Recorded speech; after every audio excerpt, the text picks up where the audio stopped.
اولم یرو، آیا انہوں نے دیکھا نہیں، ان اللہ یبسط الرزق لمن یشاء ویقدر، بے شک اللہ تعالی روزی دیتا ہے جس کو چاہے، تنگ بھی کرتے ہیں، یہ روزی تنگ۔ ان فی ذلک لآیات، بے شک اس میں نشانیاں ہیں، لقوم یؤمنون، ان لوگوں کے لیے جو ایمان رکھتے ہیں۔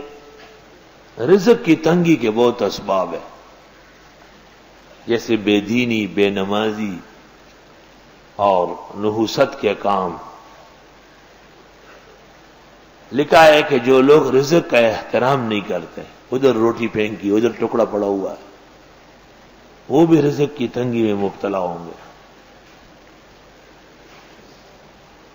ان فی ذلک لآیات لقوم یؤمنون فآت ذی القربى حقہ والمسکین وابن السبیل، دیجئے رشتہ داروں کو ان کا حق، اور نادار مسلمانوں کو اور مسافر کو۔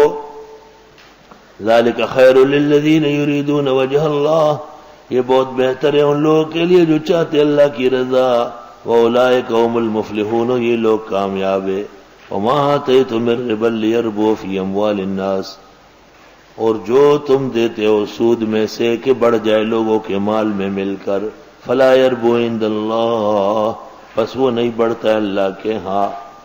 سود کب بڑھے گا؟ سود اگر بڑھتا تو زرداری چوریوں میں نہ پکڑا جاتا، سودی کاروبار میں اگر کبھی عزت ہوتی تو بے نظیر ملکوں میں پریشان نہ پھرتی، سودی مال اگر عزت کا باعث ہوتا نواز شریف اپنے خاندان سمیت قید و بند اور بچھو والے کمرے میں نہ رہتا۔ اے لوگوں، اس سے عبرت لو، حلال کھاؤ حلال کماؤ، دونوں جہانوں میں عزت ہوگی۔ آئے ہائے ہائے۔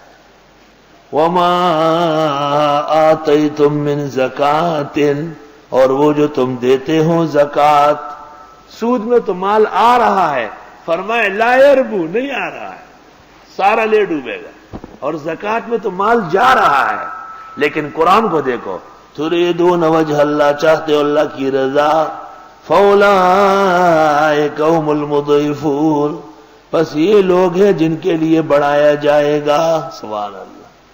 جو سیٹ اور نواب وقت پر زکوٰۃ نکالتے ہیں ان کا مال ہر بلا اور شر سے محفوظ ہے۔